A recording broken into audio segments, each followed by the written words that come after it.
Nakatulog ka na ba kahit ilang segundo lang habang nagmamaneho? Yun ang microsleep. Delikado ito kasi kahit sandali lang, pwede kang maaksidente. Isipin mo, mabilis ang takbo ng sasakyan. Ilang metro na kaya ang nalakbay mo sa loob ng ilang segundo? Hindi natin kontrolado ang microsleep. Minsan, hindi natin alam na nakatulog pala tayo. Kaya mahalagang alamin natin kung bakit ito nangyayari at paano natin ito maiwasan. Parang sinasabi ng katawan natin na pagod na ito at kailangan na magpahinga. Huwag natin itong balewalain. Nakasalalay dito ang kaligtasan nating lahat. Bakit nga ba tayo inaantok habang nagmamaneho? Ano nga ba ang mga dahilan kung bakit tayo inaantok sa gitna ng biyahe? Madalas, kulang tayo sa tulog. Ang kakulangan sa tulog ay isa sa mga pangunahing dahilan ng pagkaantok. Kailangan ng katawan natin ng pahinga para gumana ng maayos. Ang sapat na tulog ay mahalaga para sa ating kalusugan. Kapag puyat tayo, mabagal ang ating reaksyon at hindi tayo makapag-isip ng tama. Delikado ito lalo na kapag nagmamaneho. Hindi lang kakulangan sa tulog ang dahilan. Marami pang ibang sanhi ng pagkaantok. Mahaba rin ang biyahe, nakakabagot ang daan, o di kaya may iniinom tayong gamot na nakakaantok. Ang mga ito ay maaring magdulot ng pagkaantok. Alamin natin ang mga dahilan para maiwasan natin ang microsleep. Ang microsleep ay maaring magdulot ng aksidente. Malaking dahilan din ang alak. Ang pag-inom ng alak ay nagpapabagal ng ating reaksyon. Kapag nakainom, mabagal ang reaksyon natin at hindi na tayo makapag-isip ng matino. Delikado ito sa kalsada, kaya huwag na huwag magmaneho kapag nakainom. Iwasan ang pagmamaneho kung nakainom. Mahalaga rin ang kalusugan natin. Ang pagiging malusog ay nakakatulong upang maiwasan ang pagkaantok. Kapag may sakit tayo, mas madali tayong mapagod at antukin. Ang sakit ay nagpapahina sa ating katawan. Kaya dapat siguraduhin nating malusog tayo bago magmaneho. Ang tamang nutrisyon at pahinga ay mahalaga.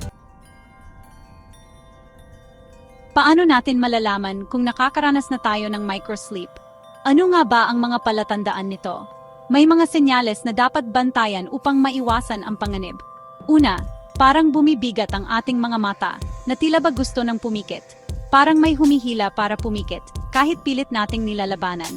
Babala na iyan na kailangan na nating magpahinga. Huwag itong ipagwalang bahala. Hindi lang bigat ng mata ang senyales ng microsleep.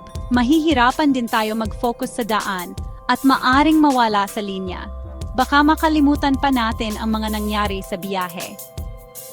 Baka mag-daydream tayo o parang wala sa sarili na parang lumulutang. Kapag may naramdaman ka sa mga ito, huwag mo itong balewalain. Agad na magpahinga. Itabi ang sasakyan sa ligtas na lugar at magpahinga. Mas mabuting malate kaysa hindi makarating ng buhay. Tandaan, delikado ang microsleep at pwede itong mauwi sa aksidente. Iwasan ang panganib, kaya mag-ingat tayo at unahin ang kaligtasan sa lahat ng oras. Paano maiwasan ang microsleep? Mga practical na payo. Matulog ng sapat bago magmaneho. Ang tamang tulog ay mahalaga para sa kaligtasan sa daan. Dapat 7 hanggang 8 oras ang tulog bago ang mahabang biyahe. Ito ay para siguradong alerto ka habang nagmamaneho. Kumain din ng masustansya at uminom ng maraming tubig. Ang tamang nutrisyon ay nakakatulong sa pagpapanatili ng enerhiya. Iwasan ang alak, kape at energy drink. Ang mga ito ay maaring magdulot ng dehydration at antok. Nakaka-dehydrate at nakakaantok ang mga ito. Kaya't mas mabuting umiwas sa mga inuming ito bago magmaneho. Kapag mahaba ang biyahe, magpahinga kada 2 hanggang 3 oras. Ang regular na pahinga ay mahalaga upang maiwasan ang pagod. Bumaba ng sasakyan, mag-unat at maglakad-lakad. Ang simpleng paggalaw ay makakatulong sa pag-iwas sa antok. Pwede ring umidlip ng 15 hanggang 20 minuto. Ang maikling idlip ay maaring magbigay ng sapat na enerhiya para magpatuloy sa biyahe. Maganda rin kung may kasama. Ang pagkakaroon ng kausap ay makakatulong sa pagpapanatili ng gising.